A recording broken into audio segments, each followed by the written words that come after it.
तो आज की हमारी ये क्लास है NTA UGC net social work का समाज कार्य प्रश्न पत्र द्वितीय। हम लोग चर्चा करेंगे आज दिसंबर 2010 का प्रश्न। ठीक है, याद रखिएगा आप सभी लोग, दिसंबर 2010 का ये समाज कार्य का प्रश्न पत्र है। और आपके सामने पहला प्रश्न ये है कि history, philosophy and fields of social work in India नामक पुस्तक किसके द्वारा लिखी गई है। आपको बताना है इसका सही जवाब क्या होना चाहिए। ऑप्शन में देखिए, एम एस गोरे हैं। एम एस गोरे की किताब का नाम some aspect of social development की किताब है। और एस के खिदुका की बात करें तो इनकी किताब का नाम है social work in India, social work in India. और अगर हम ए आर वाडिया की बात करें तो ए आर वाडिया की किताब का नाम है history, philosophy and field of social work in India. Option number आपका यहाँ पे जो सी वाला है यही करेक्ट होगा। R R Singh field work in social work education की बात कर रहे हैं, याद रखिएगा आर आर सिंह के बारे में भी। ठीक है, तो क्लियर हो रहा है आप लोगों को, बताइए एक बार जरा। हाँ, तो कमेंट अगर आप करना चाहते हो तो बताओ, मैं दूसरे फ़ोन से भी ज्वाइन करूँ। तो आप लोग अगर कमेंट करना चाहते हो तो कमेंट करो, अदरवाइज़ नहीं तो अगर अपना जवाब देना चाहते हो तो जवाब दीजिए। और आप लोग जो है प्रैक्टिस जरूर करिएगा, अपने कॉपी पर लिखिएगा अवश्य। लास्ट में बताइएगा कितने क्वेश्चन 50 में से आप लोगों के सही गए हैं। समाज कार्य के अंतर्गत एकीकृत अभिगम का अर्थ है, जरा मुझे अर्थ बताइए आप लोग, इसका अर्थ क्या होना चाहिए। क्या समाज कार्य ढंगों का संश्लेषण? नो। एकीकृत अभिगम की बात मैं कर रहा हूँ आप लोगों से, इंटीग्रेटेड अप्रोच की बात कर रहा हूँ। प्रविधि और समाज कार्य की प्रविधियों का एकीकृत करना नहीं होता भाई, गलत जवाब ये भी हो जाएगा। एकीकृत जो अप्रोच होता है वो समाज कार्य अभिगम को लागू करता है। ऑप्शन नंबर आपका यहाँ पर सी वाला ही करेक्ट जवाब हुआ। समाज कार्य सिद्धांत का अभ्यास नहीं होता, इस चीज़ को आप ध्यान रखिएगा। समग्र दृष्टिकोण उपयोग किया जाता है समस्त सिद्धांतों के अभ्यास के दौरान में, है ना। तो आप ये चीज़ याद रख सकते हो। क्वेश्चन नंबर सेकंड का ऑप्शन नंबर जो सी है ये आपका करेक्ट हो जाएगा। मैं ऐसे ही आप लोगों को जो है पीडीएफ अभी आपके ग्रुप में सेंड कर दूंगा। बात करते हैं क्वेश्चन नंबर थर्ड के बारे में। प्राथमिक समूह और द्वितीयक समूह का विभाजन दिया है किसने? कूले, मैकाइबर, समनर। हाँ, बहुत बढ़िया। सी एच कूले ने 1909 में एक किताब लिखा था, और कौन बताएगा मुझे? Social organisation. वेरी गुड, बहुत बढ़िया। यहाँ ये प्रश्न आप लोगों के लिए अगर मैं बात करूँ आप लोगों से, थर्ड वाला वेरी वेरी मोस्ट इंपॉर्टेंट है, मैंने इस पर स्टार लगा दिया है, आप इसे ध्यान रखिएगा। यहाँ पर मैं बताऊँ आपको, समुदाय और समिति के बारे में किसने बोला है? समुदाय और समिति, समुदाय और संघ। नहीं, टोनीज ने। हाँ, एफ टोनीज ने, वेरी गुड, एफ टोनीज ने बोला है।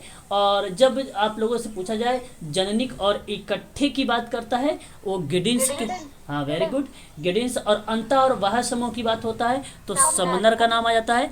मैकाइबर एंड पेज की बात करें तो समूह से हमारा तात्पर्य इन्होंने ये बताया था कि मनुष्य के किसी भी ऐसे समग्र से है जो सामाजिक संबंधों से एक दूसरे से रिलेट करते थे, यानी एक में हित की भावना बताया, एक में हित की भावना नहीं बताया, एक में क्षेत्र की चर्चा इसने किया था।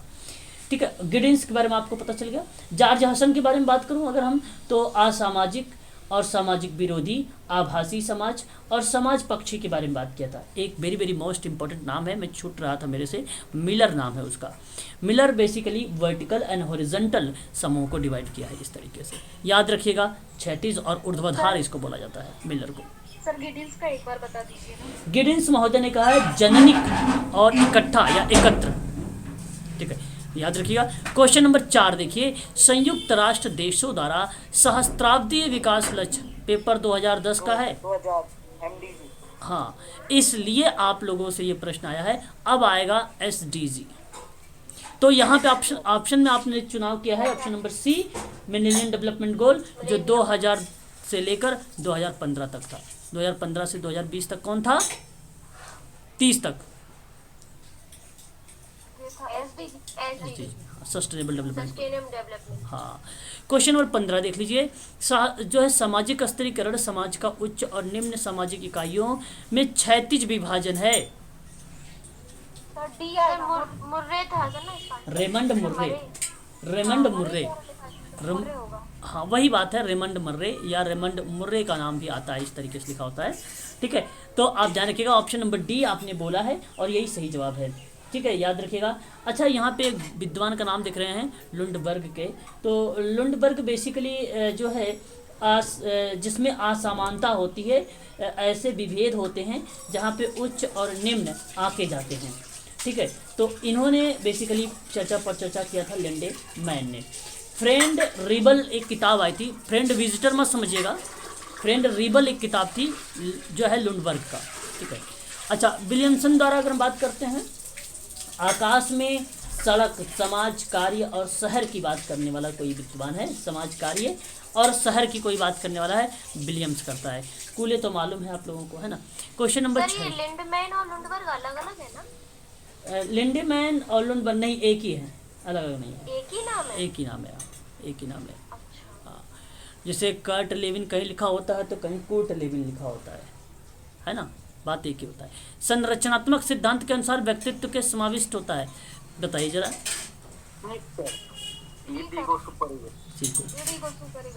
सी, बहुत बढ़िया जवाब दिया आप लोगों ने। ये सिगमंड फ्राइड के द्वारा संरचनात्मक सिद्धांत के अंतर्गत ये चीज़ें देखने को मिली है। इस चीज़ को आप लोग ध्यान रखिएगा, वेरी वेरी मोस्ट इम्पोर्टेंट है ये चीज़ें आप सबके लिए। ठीक है, बहुत बढ़िया। इसका सही जवाब ऑप्शन नंबर आपका सी करेक्ट माना जाएगा। ठीक है, आगे हम बात करते हैं, एक और चर्चा पर चर्चा करेंगे क्वेश्चन नंबर 7 के बारे में। कूट बनाना है आप लोगों को। कूट तो आप जानते ही होंगे। हाँ जी सर, कम्युनिकेशन। हाँ हाँ, तो जरा आप बनाइए कूट। कौन सा अनिवार्य है इसमें, सॉरी इसमें कौन? सेंडर। हाँ, ये आएगा ना हाँ सर? हाँ, जो भेजता है वही कूट बनाएगा। क्रम अगर हम बात जब करते हैं तो हमें कुछ इस तरीके का संदेश मिलता है, फिर माध्यम मिलता है, फिर हमें क्या मिलता है, प्राप्तकर्ता मिलता है, फिर हमें क्या हाँ, फिर निहित भाव, निहित भाव, प्राप्तकर्ता के बाद निहित भाव होता है, निहित भाव होता है, और निहित भाव के बाद क्या मिलता है, हमें संदेश फिर मिलता है, फिर प्रतिपुष्टि आ जाती है, और फिर प्रतिपुष्टि के बाद आपका कहा जाता है प्रोसेस यहाँ से स्टार्ट होता है, और ये प्रोसेस चला जाता है रिसोर्सेज के पास।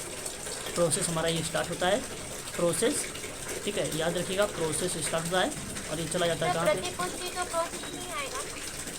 प्रतिपुष्टि फिर प्रोसेस, तो प्रतिपुष्टि के बाद प्रोसेस होता है जाने के लिए, संदेश जो जा रहा है ये प्रोसेस होता है। तो ये चीज़ आप ध्यान रखिएगा।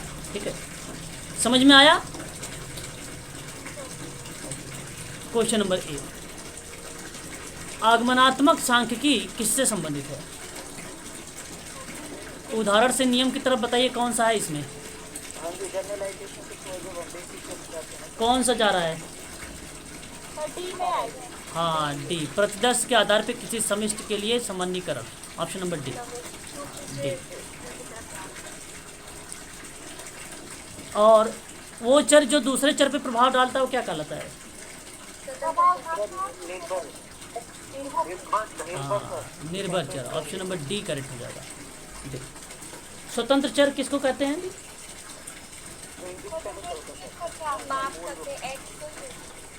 ओके।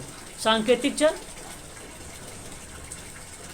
नाम मात्र चर होता है जहाँ पे विशेषताओं का प्रयोग नाम, लेबल, वर्गीकरण के आधार पर करते हैं, लिंग, नाम, फोन इत्यादि पर।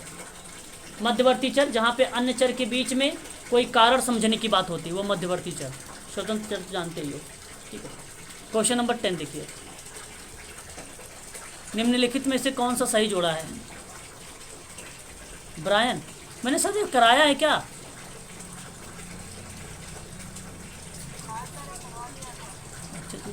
ब्रायन करेक्ट जवाब होगा, महिलाओं का कल्याण होगा।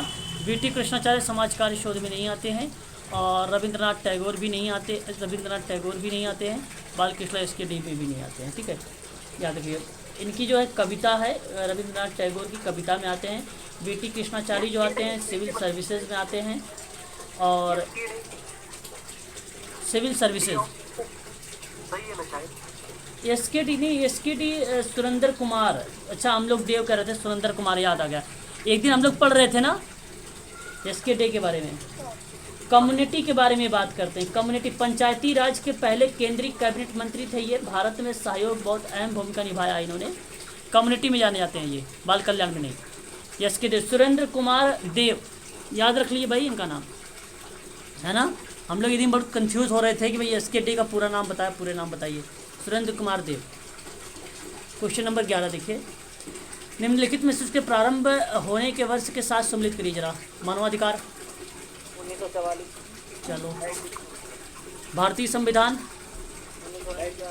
49। मानवा बाल अधिकार अभिसमन, 1976, 1976, 59 है। नहीं सर 15 क्या है बताइए। 1976, नहीं सही नहीं, सही 76 है। राष्ट्रीय बाल नीति है 1959। ठीक है, 1 2 3 4 कहीं है ऑप्शन में। 1 2 3 4 कैसे होंगे सर? मानवाधिकार तो बी है ना सर। 1 मिनट देखिए, ऑप्शन है सर। कौन सा ऑप्शन? बी हो गया। बी। ओके, 1 2 3 4 कहाँ है बी में? नहीं डी। सर, एक तो मानवाधिकार तो बी से मिला है ना sir, 1944। Okay okay okay okay okay okay okay okay okay, good good good. B हो जाएगा। यहाँ सी सही है भाई, C is the right answer. जी सर। बेसिकली अगस्त 1976 में घोषित किया गया था। 9 ठीक है, 1976 में बाल जो है बाल अधिकार अभिसमन। वेरी गुड, बहुत बढ़िया, ये करेक्ट है। ऑप्शन नंबर सी सही मेरे छोरा ने। 2 1 4 3 जी सर, जी सर। सी 4 3 कहाँ से हो रहा है? 3 का तो 4 हो रहा है। बी हो रहा है। बी हाँ बी फिर की हो रहा है। ओके ओके ओके मैच हो रहा है। ओके ओके थर्ड का थर्ड से फोर्थ का fourth. Okay okay okay, B सही कर लो, बी सही कर लो। सर अब ऊपर गलत हो गया। नहीं, ऊपर गलत नहीं है यार। नहीं ठीक है अभी कर। ठीक है, ऊपर सही है, सही है। काद प्रश्न आ जाते हैं, बड़े कंफ्यूज होते हैं ऑप्शन वाले। चलो देखते हैं। क्वेश्चन नंबर 12, अहिंसा बौद्ध सिद्धांत का सार तत्व है। सही है। हाँ ओके जी है सर, ठीक है। ठीक है, चलो ठीक कर लेते हैं। शांति और समरसत्ता बनाए रखने के लिए बौद्ध दर्शन का अनुसरण किया जाता है। बिल्कुल सही है, दोनों सही है। Option number D. बी और आ दोनों सही है सर। चलो 13 देखिए जरा, बाल विवाह निरोध अधिनियम देखिए जरा। 1929 सर, 1929। सही है, चलो ठीक है। किशोर न्याय अधिनियम की बात कर लीजिए, 1986। कारखाना अधिनियम 1948। कारखाना 48। 1948 में सर। हाँ, सहकारी समिति 1904। सहकारी समिति अधिनियम 1904। Very good. अब ऑप्शन बताइए जरा। सी, हाँ वेरी गुड, सी। चर एक अनुभाविक गुणधर्म है जो निम्नांकित मान धारण करता है। बताइए क्या धारण करता है? सर ये मतलब परिणाम, ये क्वांटिटेटिव और क्वालिटेटिव दोनों हाँ, परिणात्मक और मात्रात्मक मान बताता है। ऑप्शन नंबर सी। डिपेंड करता है ना सर, रिसर्च। हाँ, संख्यात्मक डेटा, कारण संबंधों का परीक्षण, भविष्यवाणी करना और परिणाम के साथ साथ वहाँ पे सामान्य क्रियाविधि करना है ना, इन सारी चीज़ों के बारे में बात करता है ना। तो ये परिणात्मक और मात्रात्मक मान दोनों हो जाएगा। ऑप्शन नंबर सी सही माना जाएगा आपका। क्वेश्चन नंबर 15 देखिए, जाति की सदस्यता के आधार पर निम्नलिखित में से कौन सा है? सर जन्म के आधार पर जाति की हाँ, ये बहुत सरल प्रश्न था और आपने सही जवाब भी दिया। ऑप्शन नंबर डी, जाति के द्वारा। क्वेश्चन नंबर बताइए जरा 16, बहुत सरल प्रश्न, मानव विकास में पढ़ा चुका हूँ, सिगमंड फ्रायड का। बताइए। सर पहले मौखिक अवस्था ही था। ठीक है। लिंग से काम और फिर जन्म। ठीक है ठीक है ठीक है। सी मौखिक अवस्था, हाँ, जन्म से लेके 1 वर्ष। ठीक है। जननांगी अवस्था 2 से 3 वर्ष। ठीक है। और उसके बाद आ जाता है आपका काम प्रसूति अवस्था 6 से 12। सॉरी लैंगिक अवस्था आएगा ना, सॉरी यार, ये हमने तीसरा में चल रहे हैं। सॉरी। मौखिक अवस्था जन्म से लेकर 1 वर्ष हो जाएगा, गुदा अवस्था हो जाएगा 2 से 3, लैंगिक अवस्था हो जाएगा 3 से 6, और फिर काम प्रस्तुति अवस्था होगा 6 से 12, फिर 12 से 20 आपका लास्ट वाला हो जाएगा। 12 से 20 भी आता है, 12 से 18 भी। ऑप्शन नंबर सी सही रहेगा। ठीक है, ऑप्शन नंबर सी। बताइए, जब समग्र में प्रत्येक इकाई का प्रतिदर्श को शामिल किया जाता है तो एक समान अवसर मिलते हैं। तो बताओ इस प्रकार का प्रतिदर्श क्या कहलाता है? संभावित प्रतिदर्शन सर, प्रोबेबिलिटी। देखिए, मैंने कहा था आप लोगों से प्रश्न ऐसे ही पूछा जाएगा, इसके अंदर नहीं आता उद्देश्यपूर्ण क्रमबद्धता नहीं। ऑप्शन नंबर डी सही रहेगा यहाँ पर, सही बताया आपने। जहाँ पे सभी को समान चुने जाने की संभावना बन रही है, ऑप्शन नंबर डी करेक्ट हो जाएगा वहाँ पर। ठीक है, याद रखिएगा। चलिए आगे बढ़ते हैं। 18 देखिए, व्यक्तिक व्यक्तिक व्यक्तिक अध्ययन में प्रकारात्मक अभिगम किसके द्वारा प्रकाश किसके द्वारा? विल थेरेपी कार्यात्मक अभिगम इन्हीं के नाम से जाना जाता है। ट्रॉमा और बर्थ की बात भी करते हैं यही। जिससे ट्राफ्ट के बारे में बता चुका हूँ। मोमेंट की बात करते हैं ये। Gordon Hamilton theory of social case work, theory of practice social case work, समस्या समाधान चिकित्सा की बात की भी भूमिका आती है इन्हीं की। लेकिन डी जोरिल्ला बेसिकली सन 1999 में तीसरा संस्करण लिखा था। लेकिन समस्या समाधान की जो चिकित्सा बनेगी, थेरेपी बनेगी, वो आप गार्टन हैमिल्टन को लगाइएगा। Theory and research and training की बात होगी 2004 वाली, तो भी आप गार्टन हैमिल्टन का नाम लगाइएगा, ठीक है। और गेसर कोनप का हो जाएगा क्या आपका? लिंडेमैन के साथ भी आया था गेसर कोनप का थ्योरी एंड। गेसर कोनप का किताब का नाम बताइए। सोशल ग्रुप वर्क आ हेल्पिंग प्रोसेस, है ना? बोलिए। हाँ सर। हाँ, गेसर कोनप का ऑप्शन नंबर सी सही रहेगा।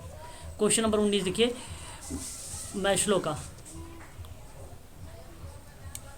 सर पहला ही होगा। हाँ, भौतिक अवस्था, सुरक्षा आवश्यकता, सामाजिक आवश्यकता, आत्मसम्मान और आत्मप्रत्यक्षीकरण, ये पिरामिड के साथ दर्शाया गया है इस तरीके से। ऑप्शन नंबर पहला सही हो गया, ठीक है, याद रखिएगा। चलिए आगे बढ़िए।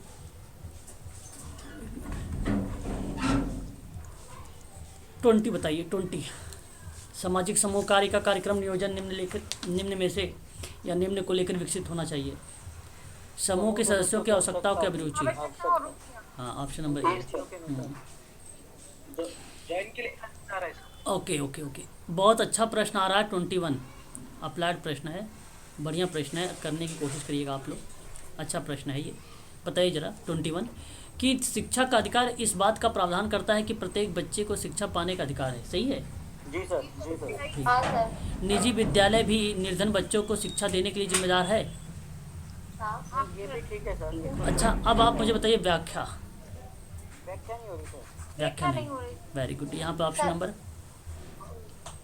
व्याख्या नहीं हो रही, ऑप्शन नंबर ए करेक्ट है भाई, है ना? ये निजी विद्यालय है, ये शिक्षा का अधिकार है, दोनों का अलग अलग मैटर है ना?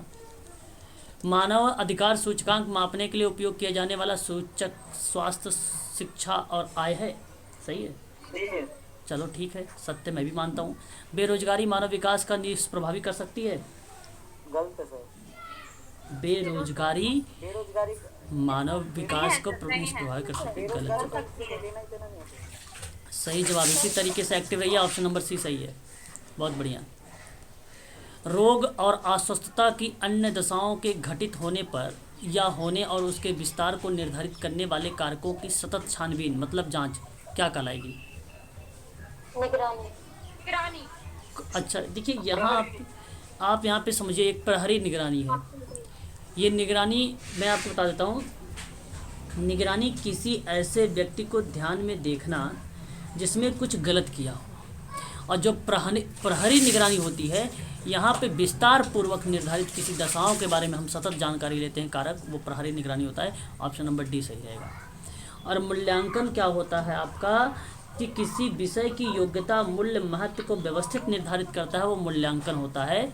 सर्वेक्षण वो होता है जब सही कोई प्रदत्त या डेटा अर्जित किया जाता है, वो सर्वेक्षण होता है ना? Option number D. बोलते रहिएगा, इधर भी ध्यान देगाइएगा भाई, ठीक है? देखिए, सही रास्ते से घूम जाना, सही रास्ते से घूम जाना, सामाजिक व्युत्क्रम, व्यतिक्रम, ठीक है, ऑप्शन नंबर सी। अब सोच रहे हैं संस्कृत कहाँ से आ गया भाई? सोशल एंड कल्चर की बुक याद कर लो बस यहाँ पर, सिरोकिन का। और मानवीय व्यवस्था को आप याद कर लीजिए, कार्लोस का नाम, मानव अवधारणा पर चर्चा किया है कार्लोस ने। केवल इंग्लिश का वर्ड किया जी भाई, म्यूट हो जाइए, बात कहते हैं चिग्गी। म्यूट हो जाइए, आवाज़ आ रही है आपकी। क्वेश्चन नंबर 25, राष्ट्रीय महिला सशक्तिकरण नीति किस वर्ष अपनाया गया? 86, 86, ठीक है। हाँ, ऑप्शन नंबर डी सही है। आपका, है ना। 26 बताइए, सामर्थ्य जो है समर्थात्मक क्रिया निर्माण लेने की प्रक्रिया में कमजोर वर्ग की सहभागिता की ओर अग्रसर करती है क्या? जो सामर्थ्यात्मक क्रिया होगी, बिल्कुल समर्थन करने की बात हो रही है, सही है। सही है। पार्टिसिपेशन। और निर्णय लेने की प्रक्रिया में स्त्रियों के भाग लेने के लिए सामर्थ्यात्मक क्रिया की आवश्यकता पड़ती है। हाँ भाई, ये भी सही है। हाँ आप बताइए जरा व्याख्या। नहीं सर, नहीं हो रही अरे हो रही है भाई। सर, वहाँ कमजोर वर्गों की बात हो रही है। अरे कमजोर वर्ग क्यों कह रहे हो आप? यहाँ पे देखो ना, मैं बताता हूँ। कह रहा है आपसे कि सामर्थ्यात्मक क्रिया निर्णय लेने की प्रक्रिया में कमजोर वर्गों की सहभागिता को अग्रसर करती है। अब ध्यान समझिए, प्रश्न केवल यहाँ पे बनाया है निर्णय लेने की प्रक्रिया को लेकर। अब फिर कह रहा है कि निर्णय लेने की प्रक्रिया में स्त्रियों के भाग लेने के लिए सामर्थ्यात्मक क्रिया की आवश्यकता पड़ेगी, और तभी तो कमजोर वर्ग के लोग उसमें आएंगे। तो ये निर्णय लेने की प्रक्रिया पर आधारित है। ऑप्शन नंबर आपका व्याख्या पर आधारित है ना। तो ये तो ऑप्शन ही तो, हाँ हाँ, तो ऑप्शन नंबर आप देखिए सी वाला, सी सही होगा। क्वेश्चन नंबर 26 का 27 बताइए, मापन किस प्रकार के स्तर में शून्य बिंदु निरपेक्ष होगा? देखो मैंने बताया था शून्य यथेष्ट अनुपात जो है मापने पर मापा गया कुछ समय का गुण होता है। अंतराल मापने को छोड़कर एक अनुपात स्केलिंग के साथ वहाँ पर निरपेक्ष शून्य बिंदु होता है। ये बात केल्विन के द्वारा कही गई है। किसके द्वारा? केल्विन के द्वारा कही गई। तो ये अनुपात स्तर में कहा गया है। ऑप्शन नंबर आपका सी करेक्ट होगा, ठीक है, याद रखिएगा। अनुपात मापन में यथेष्ट शून्य और शून्य बिंदु की निरपेक्ष की बात की गई है। क्वेश्चन नंबर 28 मैच करिए फटाफट। वेरिएबल्स रिप्रेजेंट करेगा संख्यात्मक आंकड़े को, गुण किसको रिप्रेजेंट करेगा? आपका परिणात्मक आंकड़े को। अनुभाविक साक्ष्य जो है रिप्रेजेंट करेगा प्राथमिक आंकड़े को। प्रलेखी आंकड़े जो साक्ष्य, हाँ दूसरे ऑप्शन बताइए, ऑप्शन तो बोलिए। बी करेक्ट हो जाएगा। कहाँ आ रहा है? 4 का 2। बी तो सही है भाई, बी सही है। हाँ सर। 29 मापन का सांकेतिक स्तर सबसे निम्न और सर्वाधिक सरल होता है क्या? ये बात सही है। हाँ सर, नॉमिनल सबसे सरल। हाँ, निम्न वाला सबसे सरल। ठीक है, बहुत बढ़िया, यही सही जवाब है। मापन का जो सांकेतिक नाम पर आधारित होता है वो सबसे निम्न होता है और सबसे सरल भी होता है, और ये सही भी है। जैसे अभी मैंने कहूँ ए अल्फ़ाबेट वाले नाम आएंगे, बी अल्फ़ाबेट वाले, सी अल्फ़ाबेट वाले, ये बहुत सरल होता है। चर को बहुत से सांकेतिक उपवर्गों में वर्गीकृत किया जा सकता है, बिल्कुल किया जा सकता है भाई। सही है। दोनों सही कहाँ पे हो रहे हैं? ऑप्शन नंबर बी में। ठीक है। क्षेत्र कार्य, अब देखिए ये फील्ड वर्क जनरल है, बताइए फील्ड वर्क जनरल बताइए। अब आप लोग यहाँ पे कहीं ढूंढिए, पहले क्या आता है? समवर्ती दौरा आएगा कि आपका अभिमुखीकरण आएगा? इंग्लिश दिखाएं, इंग्लिश, तो पहले ऑब्जर्वेशन विजिट होती है सर। इंग्लिश देखिए।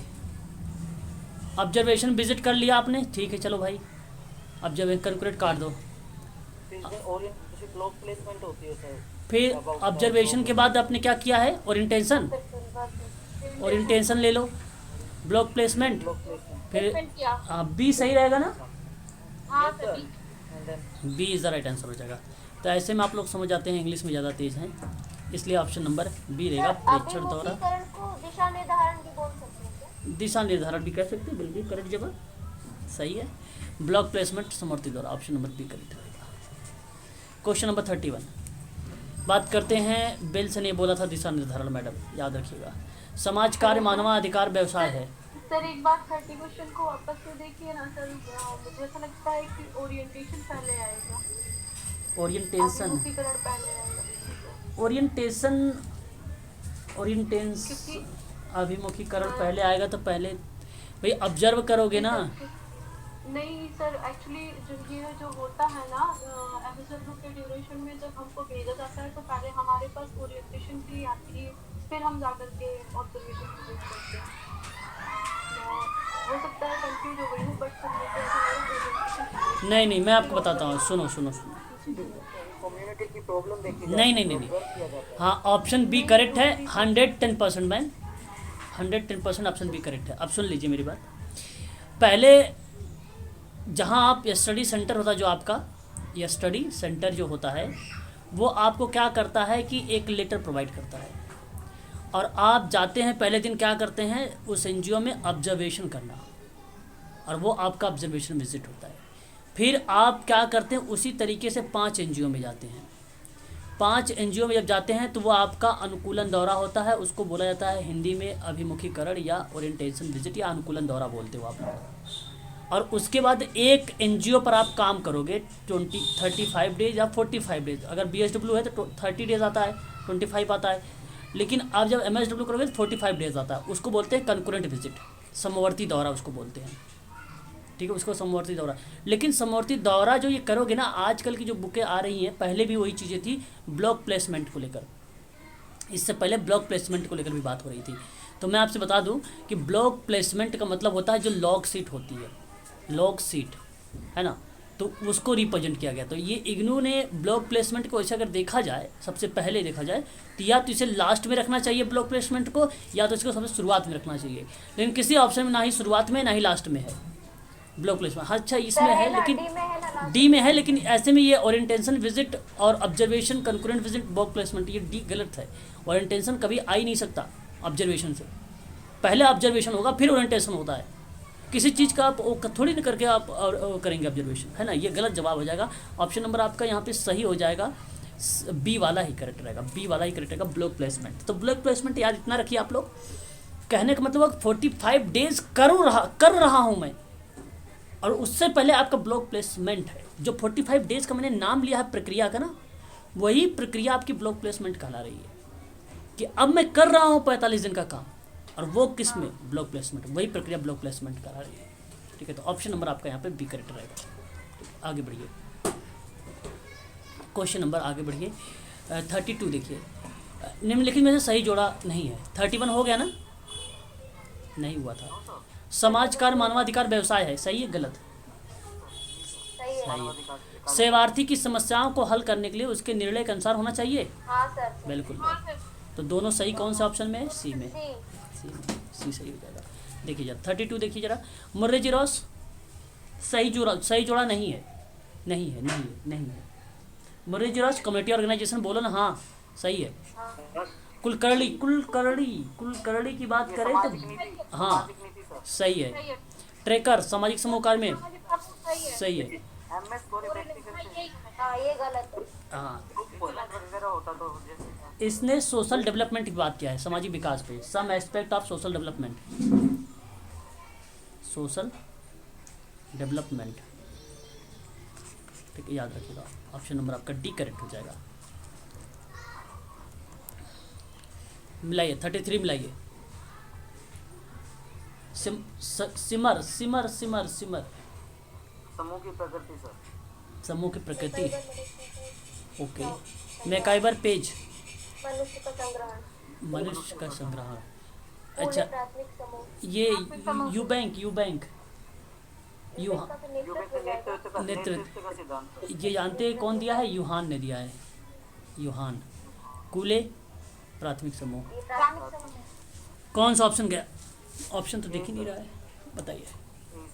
ए करेक्ट हो जाएगा, ठीक है।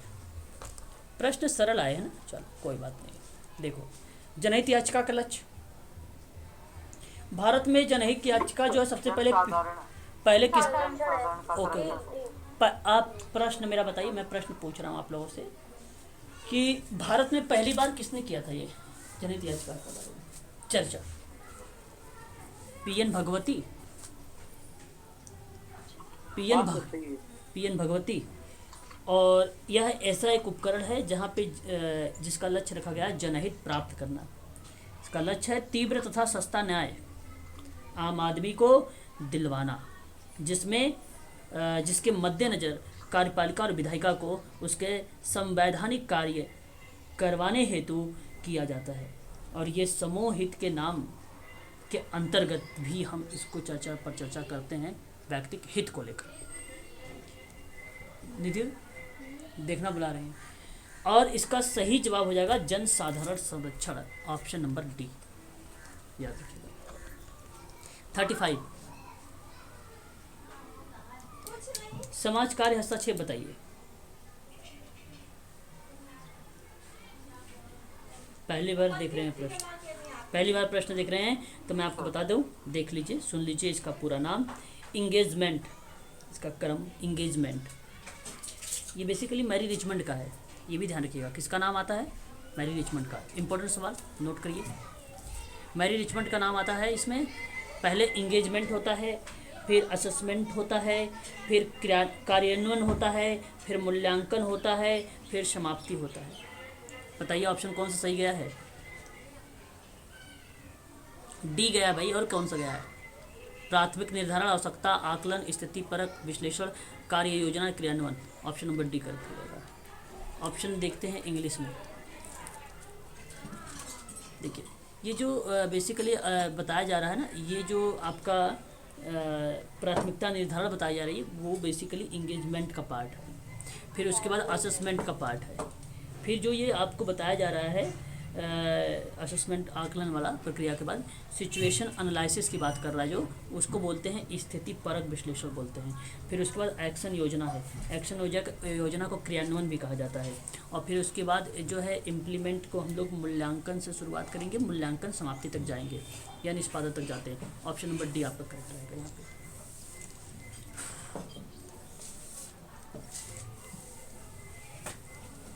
36 बताइए, व्यक्ति समाज कार्य की प्रक्रिया में क्रम। प्रवेश, अध्ययन, निदान, इलाज, अनुवर्तन, option number B. Question number 37 देखिए, आपने इसका नाम सुना? CEDAW, संयुक्त राष्ट्र महासभा, convention on elimination of all form of discrimination against women. A हो जाएगा इसका। हाँ, ये ही सही जवाब। जानते हो कब आया था ये?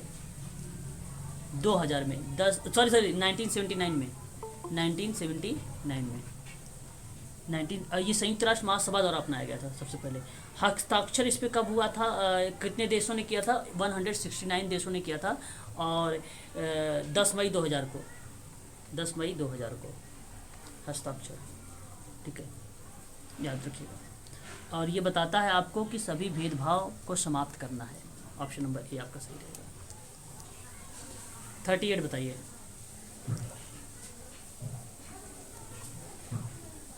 38 भाई, मानक विचलन चरों के बीच में संबंध स्पष्ट करता है। हाँ, सहसंबंध कौन को बताया?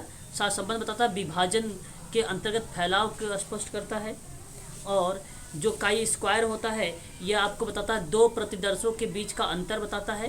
टी क्या बताता है? गुणों के साहचर्य की व्याख्या करता है ना। तो यहाँ पर आप ध्यान रखिएगा, 1 3 4 2, 1 3 4 2, 1 3 4 2, 1 3 4 2, ऑप्शन नंबर बी में बी करेक्ट। बताइए जरा, औद्योगिक सेवा योजन अधिनियम कब आया? 46 में। श्रमिक संघ अधिनियम कब आया? 1926 में। 36 में से। मजदूरी भुगतान अधिनियम कब आया? 36 में 36 में। हाँ 1936। मानसिक स्वास्थ्य अधिनियम कब आया? 86 में। 86। हालांकि 87 भी आता है ऑप्शन में। हाँ जी। ऑप्शन कौन सही गया? पहला, ऑप्शन नंबर ए।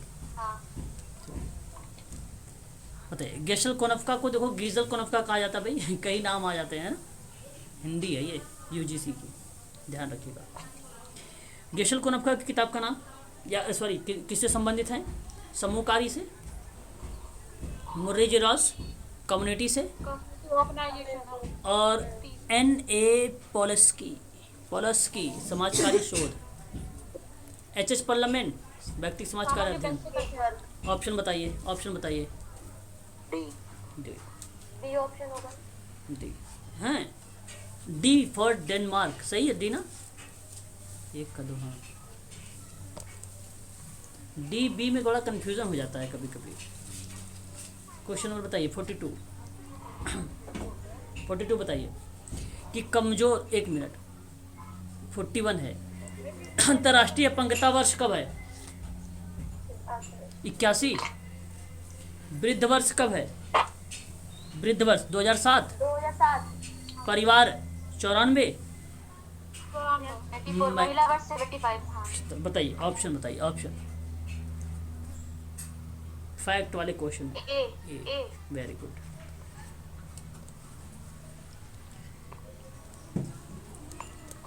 कमजोर वर्गों के लिए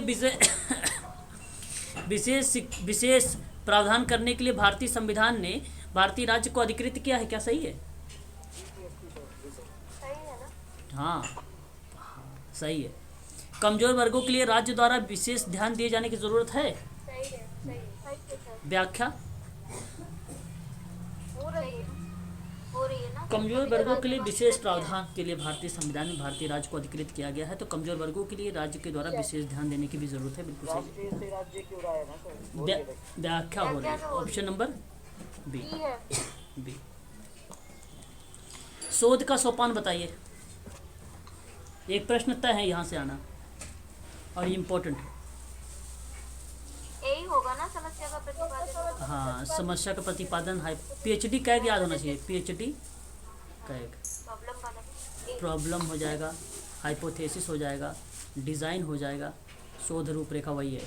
फिर आपका क्या हो जाएगा, कलेक्शन हो जाएगा, फिर उसके बाद क्या एनालिसिस, फिर आपका जनरलाइजेशन या उसके बाद रिपोर्ट आपको यहाँ पे तैयार। ऑप्शन नंबर पहला से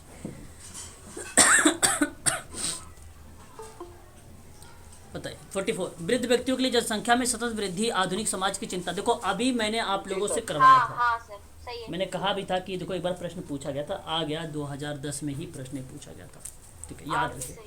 तो ये सही है। समाज में विकास के वृद्ध व्यक्तियों के लिए सहभागिता सुनिश्चित की जानी चाहिए।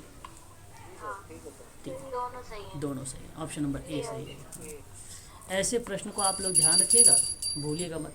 नव प्रवर्तनों के नियंत्रण के द्वारा बहुराष्ट्रीय कंपनियों द्वारा करोड़ों व्यक्तियों की आवश्यकता की अपेक्षा की जाती है। सही है। नव प्रवर्तनों के नियंत्रण के द्वारा बहुराष्ट्रीय कंपनियों द्वारा करोड़ों व्यक्तियों की आवश्यकता की अपेक्षा की जाती है। बिल्कुल ये सही है, जवाब सही है। है। प्रौद्योगिकी प्रगति निर्धन व्यक्तियों से पहुंच से बाहर रहती है, और ये बात भी सही है। अब बताइए जरा व्याख्या एक सही। वो तो रही है सर व्याख्या। कहाँ हो जब रही है? उपेक्षा की बात आ रही है ना, तो निर्धनों की नहीं बात नहीं हो नहीं, गई। यहाँ पे नव प्रवर्तनों के नियंत्रण के द्वारा बहुराष्ट्रीय कंपनियों द्वारा करोड़ों व्यक्तियों की आवश्यकताओं की अपेक्षा की जाती है। तो जब अपेक्षा की जाएगी तो फिर तो निर्धन व्यक्तियों तो अंदर रहेंगे, बाहर कहाँ से रहेंगे? तो प्रौद्योगिकी प्रगति में निर्धन व्यक्तियों को पहुंच से बाहर रखती है, और ये आपका सही। ऑप्शन नंबर आपका यहाँ पे बताओ पहला सही है, व्याख्या नहीं हो रहा है भाई। अगर यहाँ पे आप समझो तर्क लगाओ, है ना, तो तर्क में ही बच्चे बाहर हो जाएंगे निर्धन व्यक्ति, और जब कर रहे हो आप बाहर तो व्याख्या जाहिर सी बात नहीं हो सकती। प्रश्न कह रहा है, अगर रखता तो व्याख्या कर लेता मैं, अप्लाइड प्रश्न टाइप का। ऑप्शन नंबर पहला सही रहेगा। ये देखिए यहाँ से जो गद्यांश होते हैं ना, आप कभी भी इसको पढ़ना मत, पहले मेरी बात को सुनो आप अच्छे से। आप पहले प्रश्न को पढ़ो, ध्यान से देखो। यहाँ पे 2-3 बातें बताता हूँ। एक तो पहले ट्रिक बता देता हूँ। ट्रिक में ऐसे गद्यांश में आप क्या करना, या तो जो सबसे बड़ा हो या लंबा चौड़ा हो उसको आप सही मानना। अब ऐसे भी मत करने लगा पेन से कि ये सबसे बड़ा कौन सा है, ऐसे साइज देखकर ये मत खींचने लगना लाइन पेपर पे या डेस्कटॉप पर, ठीक है। तो ऐसे में इतना छोटा अगर है तो तर्क पर आधारित होगा, है ना। ऐसे प्रश्न जो 50 वाला भी करवाऊंगा उसमें देखना। तो ऐसे प्रश्नों में हम लोग जो है इसकी व्याख्या जो है विस्तृत लेवल पर करते हैं, बड़े लेवल पर करते हैं। तो वहाँ पे जो लंबा व्यापक लेवल पर होता है वो आपका व्याख्या करेगा, पहला ट्रिक। दूसरा ट्रिक, जहाँ पे आपको, अगर मैं आप लोगों से बात करूँ, जहाँ समस्याओं को समझने की बात होगी, जहाँ अनुभव की बात होगी, बात को समझिए बहुत अच्छे से आप लोग, जहाँ प्लानिंग की बात होगी, 3 बातें मैंने बोला है, प्लानिंग, अनुभव और समस्या को बेहतर तरीके से समझना है आपको। तो ये ऑप्शन सदैव सत्य रहेंगे, इसमें कोई दो राय नहीं होगा, याद रखिएगा। इसमें तीसरी बात सुनिए, ऐसे क्वेश्चन में जब उपर्युक्त सभी आता है 90% उपर्युक्त सभी सही माना जाएगा, सभी वाला जो होगा वो सही माना जाएगा। ये आपको ध्यान रखिएगा। ऐसे में ट्रिक पहले आप ध्यान से समझ लीजिए, ट्रिक को मैं बता रहा हूँ।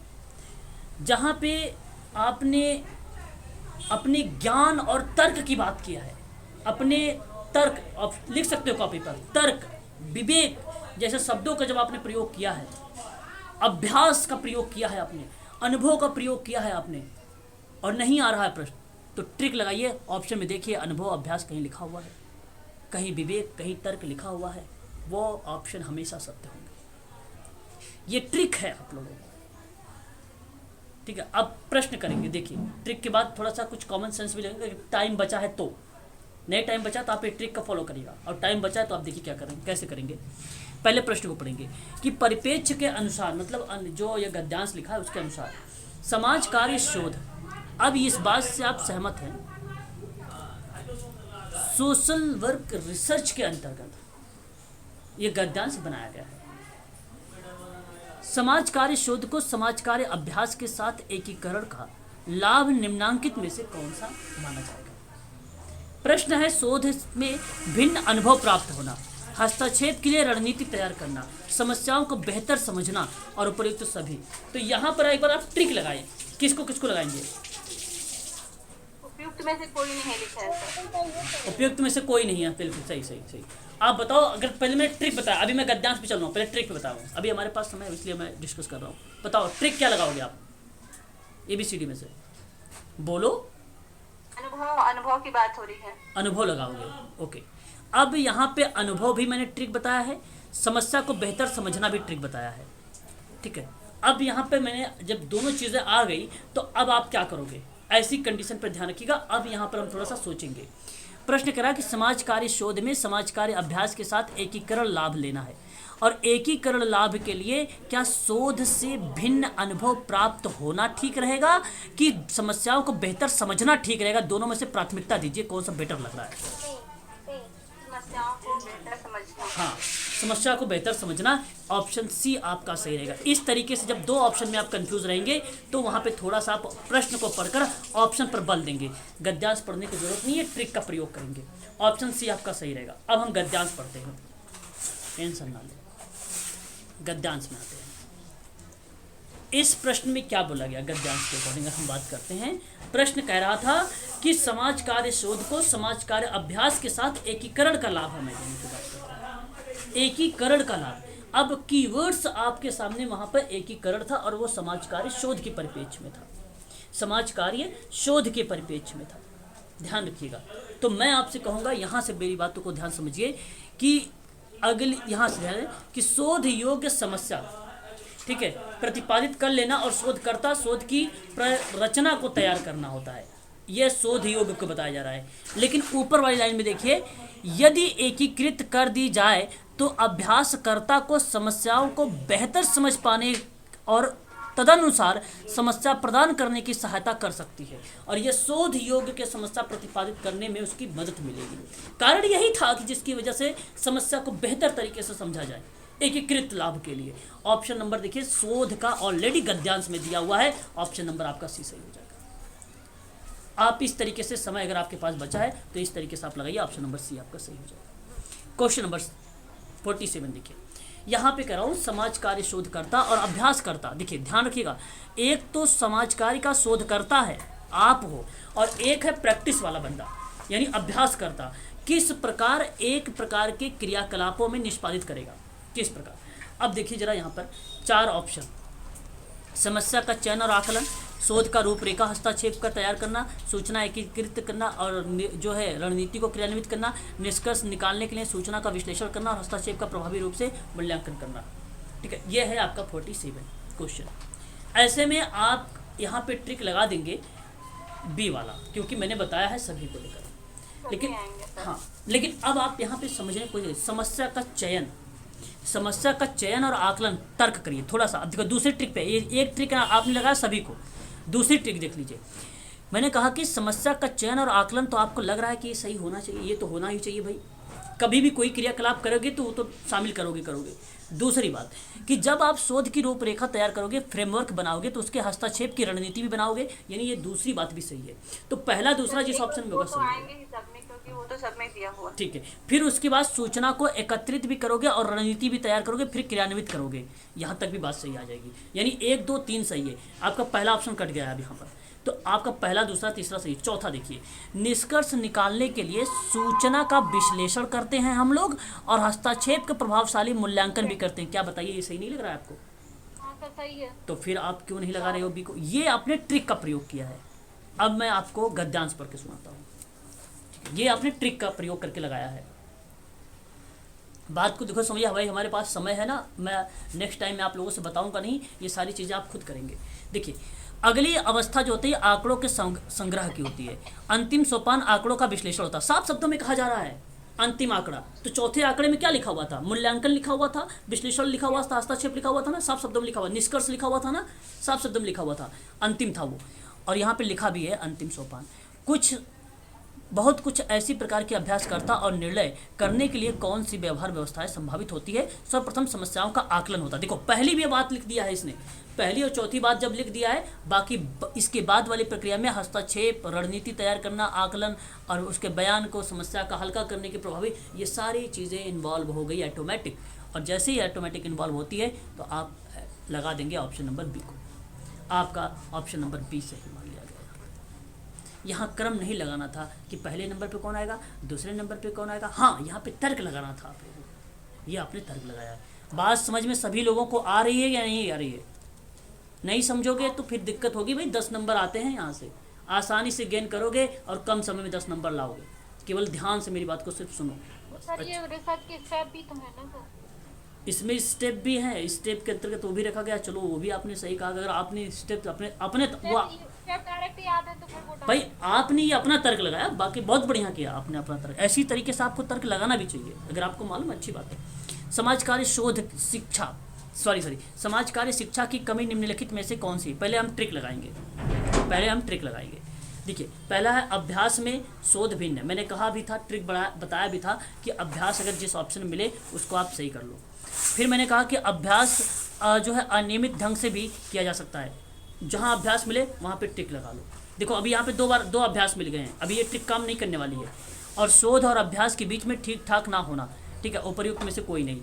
तो देखिए, यहाँ पे 2 अभ्यास मिल गए, तो इसलिए आपका ये ट्रिक काम नहीं करेगी, है ना। जब ये ट्रिक काम नहीं करेगी तो आप देखो यहाँ पर, अगर हम आपसे बात करें तो सबसे बड़ा ऑप्शन कौन सा है?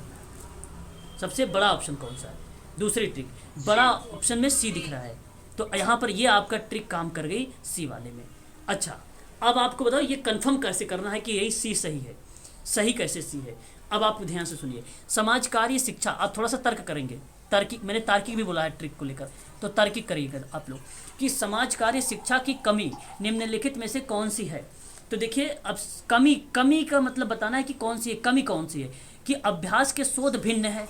क्या ये कमी है कि अच्छी बात है? बताइए, ये कमी एक अच्छी बात है। अगर शोध अगर भिन्न होगा तो डिटेल मिलेगा हमें, तो अच्छी बात है, इसलिए इसको काटो। तो ये तो भाई जाहिर सी बात नहीं। फिर कहता है कि अभ्यास अनियमित ढंग से किया जाता है। क्या ये गलत बात लिखा है? अभ्यास अनियमित ढंग से हो सकता है कि नहीं हो सकता? गलत हो सकता है, सही हो सकता है, फिर उसको एग्जामिनर सही करेगा। होता है कि नहीं होता है? भाई ये कमी थोड़ी ना है, ये तो अच्छी बात है। प्रैक्टिस कह रहा है ना भाई, मैथ हो या कोई चीज़ हो, प्रैक्टिस से ही तो होती है। तो समाज कार्य भी तो उसी तरीके से अभ्यास पे ही तो आधारित है। तो अनियमित ढंग से करोगे तभी तो डेटा मिलेगा। अच्छा, नियमित ढंग से अगर आप लोग करते हैं समाज कार्य शिक्षा में, तो आपको वैज्ञानिक ढंग से लगाएंगे। आप किसी डेटा को कलेक्ट करेंगे तब वहाँ पे एक चीज़ प्रयोग होता है। सिद्धांत बनाते हैं तब वो चीज़ प्रयोग। यहाँ सिद्धांत थोड़ी बनाया जा रहा है, यहाँ किसी चीज़ का डेटा थोड़ी लिया जा रहा है, यहाँ तो समाज कार्य शिक्षा की कमी बताई जा रही है। तो इसलिए आपने तर्क किया। अच्छा, अब हम पढ़ते हैं गद्यांश। गद्यांश पढ़ते हैं। देखिए, फिर क्या कह रहा है। आपको प्रश्न में क्या लिखा हुआ था? प्रश्न में लिखा था कि समाज कार्य शिक्षा की कमी। अब समाज कार्य शिक्षा ढूंढो, कहीं मिल रहा है? नहीं मिल रहा है, आगे बढ़ो। समाज कार्य शिक्षा है, समाप्त हो गया क्या? ये इतना ही था। ऊपर अच्छा, नीचे है। एक मिनट थोड़ा सा होल्ड रखिए, थोड़ा सा। बताते हैं।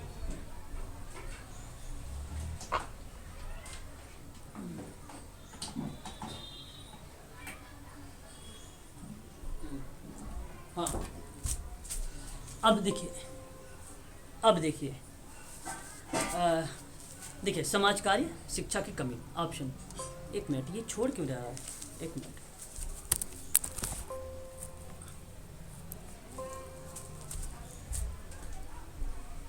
लिखा है सर, दिख रहा है। तो उधर अभ्यास बड़ी कमी और अभ्यास के बीच अनुरूप का भाव। का भाव, हाँ। चलिए अब देखिए जरा, यहाँ पर अगर हम बात करें अब हम लोग देखिए समाज कार्य शिक्षा की कमी। अब देखिए समाज कार्य शिक्षा की सबसे बड़ी कमी शोध और अभ्यास के बीच अनुरूपता का अभाव है। अनुरूपता का अभाव है। समाज कार्य शिक्षा के अभ्यास पाठ्यक्रम शोध के बजाय अभ्यास के ज्ञान पर ज़्यादा निर्भर करता है, जबकि शोध पाठ्यक्रम अनिवार्यता अभ्यास अभिमुखी नहीं है। ठीक है, और फिर कह रहा है उसके परिणाम स्वरूप, ठीक है, अभ्यास और शोध का प्रशिक्षण स्तर स्वतंत्र समझा जाता है और इस कारण से वही अभिगम सामाजिक कार्यकर्ता के उत्तरोत्तर प्रशिक्षण कैरियर में बना रहता है। अब यहाँ पर आप देख रहे होंगे दो टाइप के अभ्यास भी मिले कि अभ्यास के बीच अनुरूपता का अभाव है।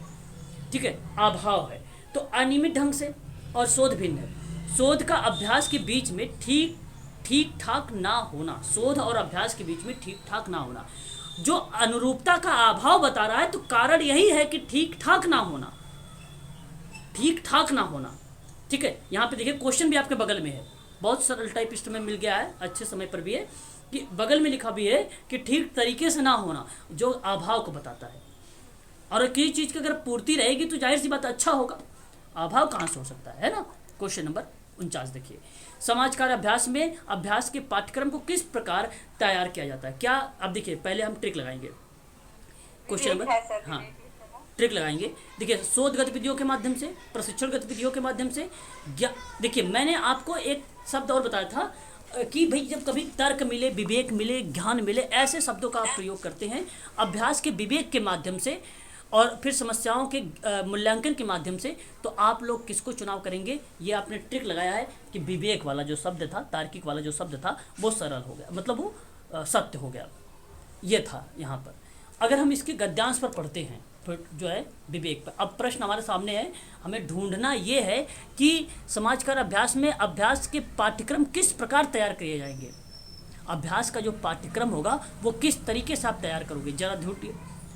अभ्यास में अभ्यास का पाठ्यक्रम, अभ्यास में अभ्यास का पाठ्यक्रम,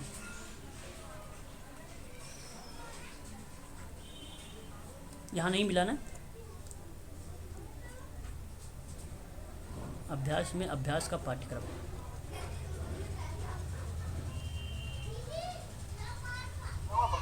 चलो पीछे है सर, आगे यहाँ पर, यहाँ पे पाठ्यक्रम ये है ना सर। कहाँ मिल रहा है, मुझे देख ही नहीं रहा हूँ मैं तो पाठ्यक्रम।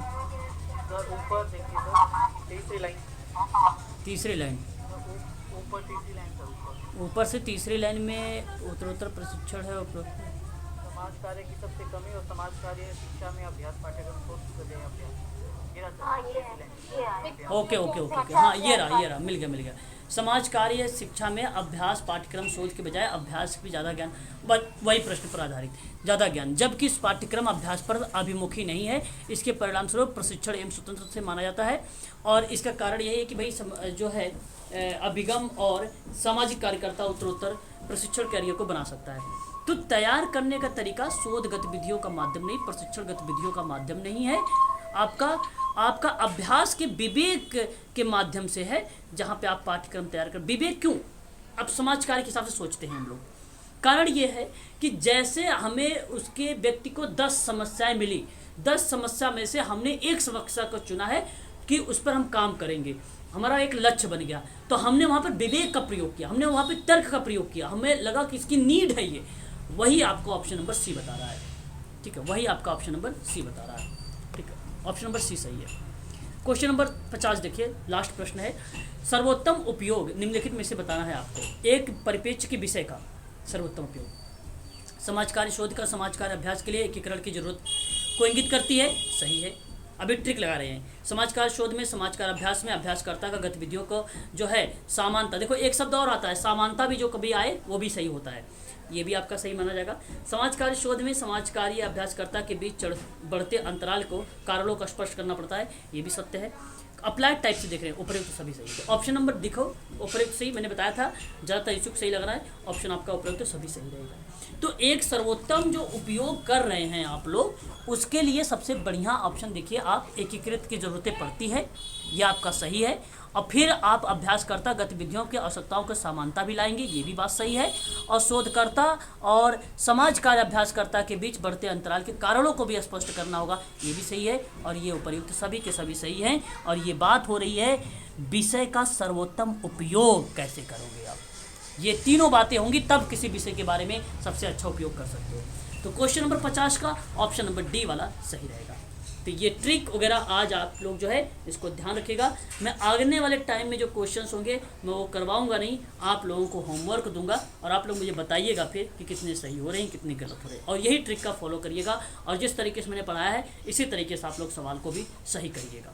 देखते हैं उसमें कितने सही आते हैं। अभी आप मुझे बताइए 50 में से कितने नंबर आप सबके सही गए हैं, बताइए। मेरे तो 25 गए। 25 गए हैं आपके। ठीक है। अच्छा